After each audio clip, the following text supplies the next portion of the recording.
So yun for today's video mga ka-channel, isang bagong araw naman sa atin at isang bagong vlog na naman ang ating i-share ngayong araw mga ka-channel. Stay tuned lang tayo. Ito palang ginagawa natin mga ka-channel ay isang amplifier na ang model niya is Harman Kardon AVR10. Yun. Ang issue nito mga ka-channel ay wala siyang sound. Ang troubleshoot natin mga ka-channel, nakita natin tong volume control niya is putol na, no? Yan, putol na siya. Putol na siya mga ka-channel, yun. Putol na, kaya hindi na siya nagpa-function. Putol na yun sa loob, yun. Pag tinanggal mo to is damage na. Kaya wala tayong makuha nitong mga ka-channel at mahal. Meron tayong gagawin dito mga ka-channel dito. Itatry na lang natin to i-modify. Although na lagyan ko na siya at naglagay ako dito ng isang potentiometer para matry ko lang yung left and right channel na gumagana. Mamaya ito ang ilalagay ko pag nabuo ko na, kasi troubleshoot ko muna mga ka-channel.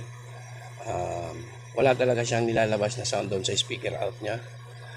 Itong mga ganitong unit mga ka-channel ay kailangan nyo talagang ubusan ng oras at troubleshooting. Kailangan niya ng mga voltages, ma-check nyo kung tama na.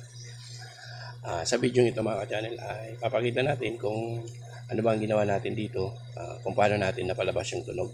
Gagawin lang natin dito ay magtatanggal tayo ng protect mga ka-channel, kasi yun na lang ang pinaka-solution natin dito kung paano natin mapapatunog to, no?